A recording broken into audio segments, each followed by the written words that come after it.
their mom. He got so scared he froze up. So 20 minutes the ambulance get there. So we talking about a half hour. So they caught themselves incubating my mom. Put the tubings in the wrong place. My mom suffocated to death. Right now,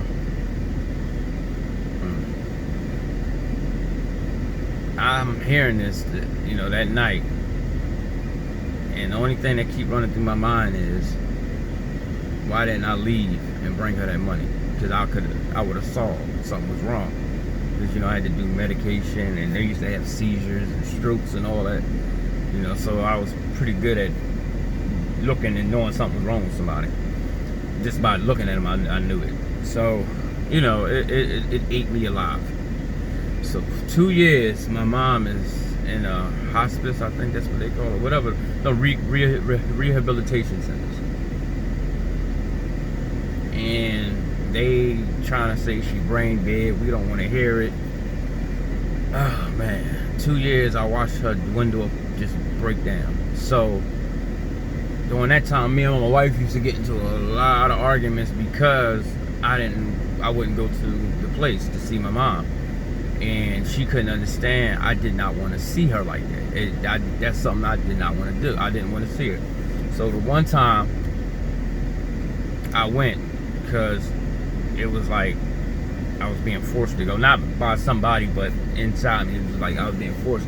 Like, I guess the Most High was sending me because he knew he was about to take her or whatever. So I went and saw her and everything. You know, I whispered in her ear and everything. She, I guess, I blinked or closed. It was something. She was somewhere in there. But 3 days later,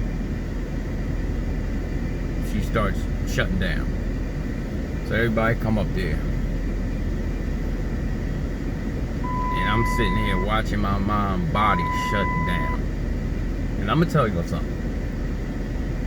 That is the most scariest thing you could see. Because when their kidney shut down, the pores in their face disappear. Their skin look like smooth silk. There's no pores no more. It's just smooth. It's like a burn, but it's like a clean, perfect burn. So it's that smooth. You don't see no pores no more when their kidneys go. And oh man, I don't even want to talk about it. It was just the worst. And then you see the muscles drop. It was the worst thing. And I'm talking about, this was over an hour or two. You could just see the changes. So finally, she take her last breath. I'm not gonna lie, my two sisters, I got two twin sisters. They took that good. I mean, they strong. Me, shoot, I went crazy. I lost it. I passed out at my mom's funeral. You know, it was the worst. That was the worst thing that ever could have happened to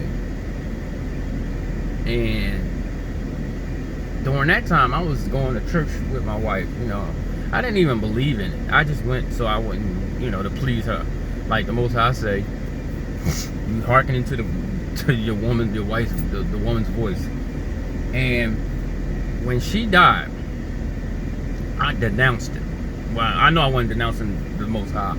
I denounced the whole church, Jesus, all that. I told them they not real, they fake, you're a liar. I just went in. Right? And I'm not crying even though, but I'm just saying. So I denounced them, right? And that call, the 1 o'clock call that I kept getting I got from my mom that day, it started eating me alive. All this what if I'd have did this, if I would have just left, I should have just said forget the job and left, you know, all these what ifs. And I had to do something to kill the pain. So I started drinking. And I mean, I was drinking. I was drunk all day. I was just drinking. I just all day I sat, because I had, like, you know, fixed the basement up. I had my little man cave and all that. And, you know, I used to build my gaming rigs, gaming computers and stuff like that. They used to overclock my computer playing the games and stuff. Water blocks and all. Now, my mom died in 2013, so that just show you how far back I was, you know. I think it was 13 or 12, I forgot. But I know it was July 29th. My birthday, July 3rd. She died then, so. But, yeah, so I'm down there, and I had 6 screens, too. 6 big 20-inch screens. 2 on top of each other, like that. Looked like the curved TV, but back then they didn't have curved TV, so I spent over $10,000 for that, building that PC. But and I used to do gas powered cars and all types. I used to do all types of stuff down there. So I almost drunk myself to death. I literally did. Almost killed myself. I don't know what happened that made me stop, but I stopped. And tell y'all something, man. That is the worst thing that ever could happen to you. Getting divorced ain't got nothing on losing your mom. Getting stabbed. I mean, that is like, it's like a part of you gets snatched away. Like you lose a part of yourself. That is the worst thing to go through. I don't wish that on no man. I don't wish that on no man. One thing, it's 2 things I don't never want. I don't want a man to go through. And when I was younger, I used to want, the one thing I used to want, when I was younger, I used to say, a dude, no, everybody should go to jail 1 time. That's what I used to say, right? You should get, I mean, not talking about going to the county and sitting there and come home, you know, like the police station. Go upstate 1 time. Everybody. That's what I used to say.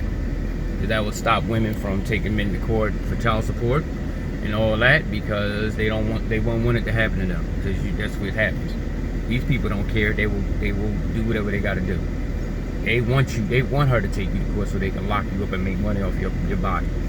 So I used to say that, but now I say the 2 worst things is losing your mom and going to jail. 2 worst things that could happen to you.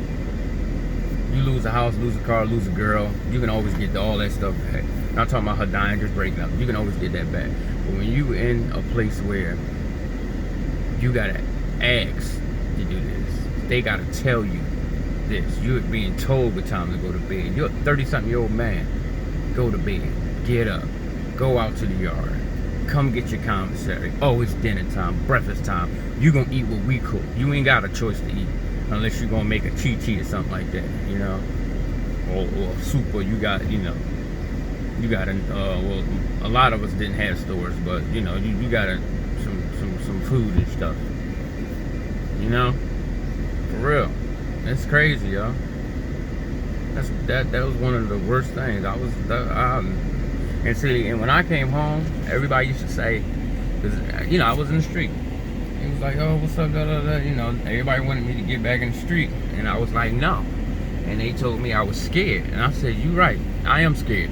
I don't want some man telling me what time to do anything. I didn't want that. Do you know what I did when I first came home? I went to the refrigerator and opened the door 25 times. I opened the refrigerator, I closed the refrigerator. I opened the refrigerator, I closed the refrigerator. You know why?